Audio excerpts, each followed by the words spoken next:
So I have a question here, or rather, it's a comment, and it was made to my video about do non-dual teachers have a mental illness? And the person is saying, nothing is making sense here, and I have heard from other non-dual teachers, and the ones you mentioned, like Rupert, don't say nothing is real. It's real, yes, but it's not as it appears. That's all.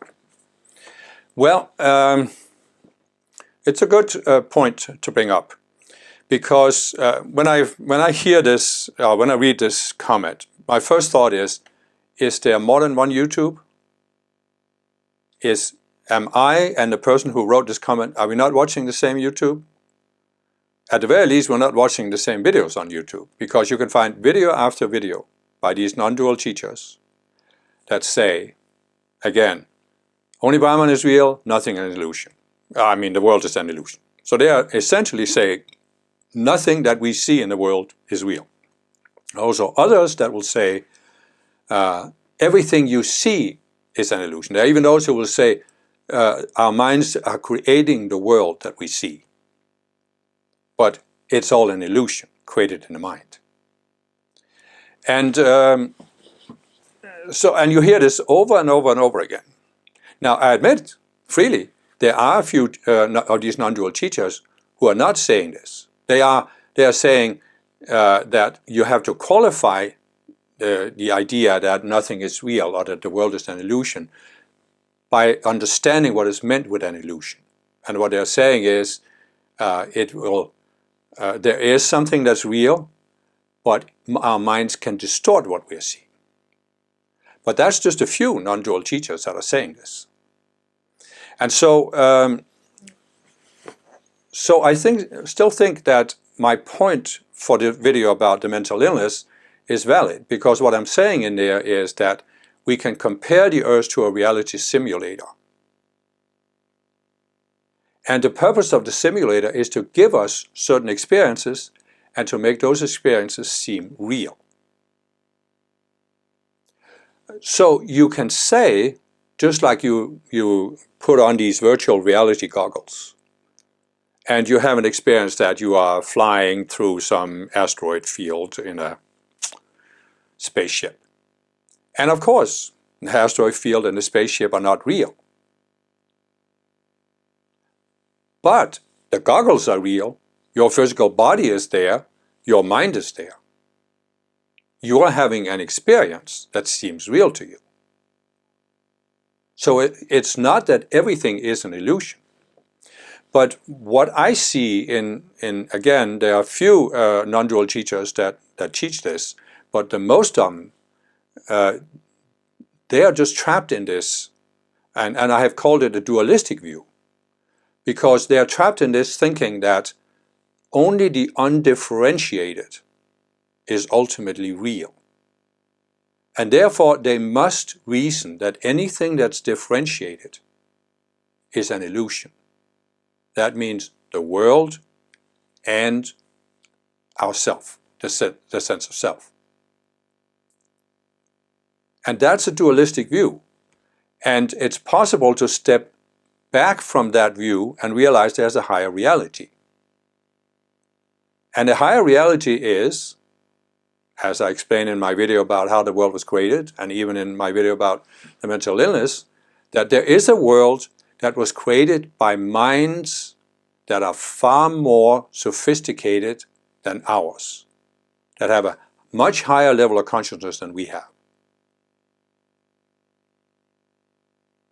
So there is a world that was created by these minds. I call them ascended masters. They can be called other things. But they are minds that are greater than ours, that have created the physical world we live in. Is it ultimately real? Well, it was created out of minds. So if by that you mean only that which exists independently of mind is real, then yeah, nothing is real then. But it is certainly a higher reality than the experience you are having with the virtual reality goggles. So what I'm saying is that what I try to explain in all of my videos about non-duality and in my new series about duality is that our minds have the ability to give us any experience we want and to make that experience seem real. And that is all created in our minds. That is the illusion that's created in our minds. But what I'm also saying is that you can't reason your way out of this illusion created by your minds. The only way is to connect to a mind that's greater than your own. And that is the crucial element that's missing from the vast majority of non-dual teachers. They either haven't discovered this, they haven't experienced it, or for some reason they're denying it. Because when you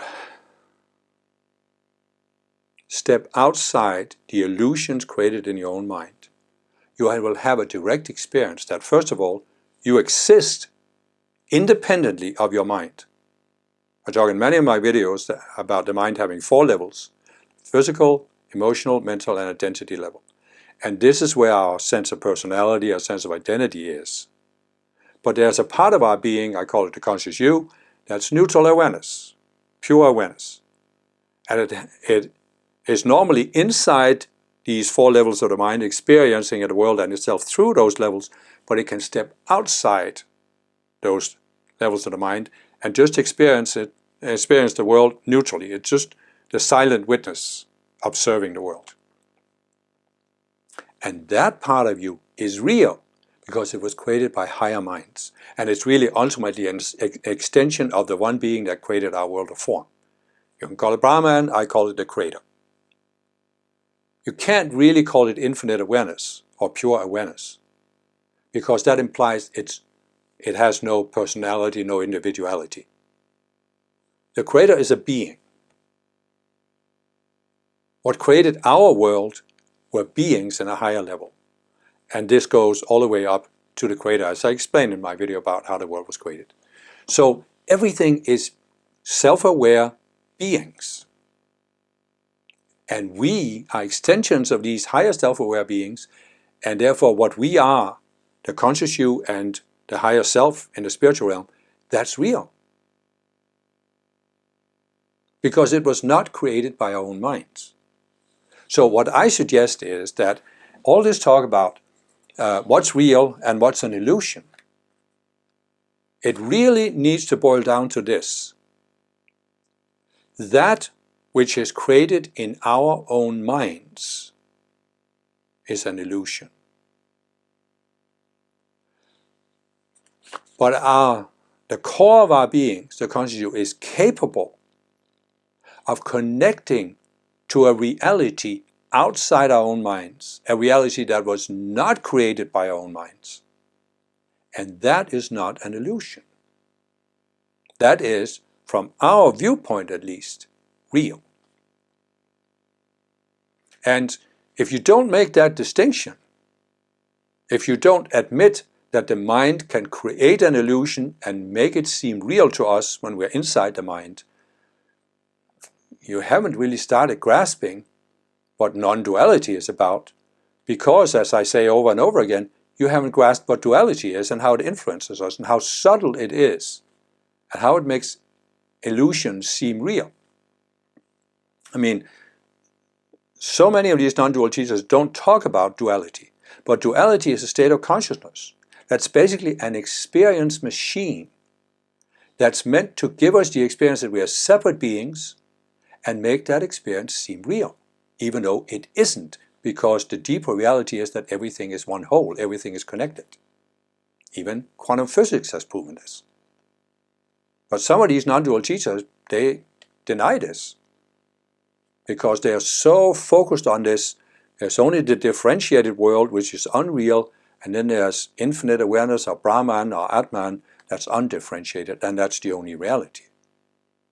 But as I've said many times, the full quote from Shankara is, only Brahman is real, the world is an illusion, the world is Brahman. Because where would the world come from if it didn't come out of Brahman? But see, It's not an undifferentiated Brahman that the world came out of. It's a living, self-aware being that decided to create the world and that designed the world for a specific purpose, namely our growth and awareness. And it's only the permanent real self that can grow in awareness. And it can only grow because it's real, because it wasn't created by itself. It wasn't created by our minds.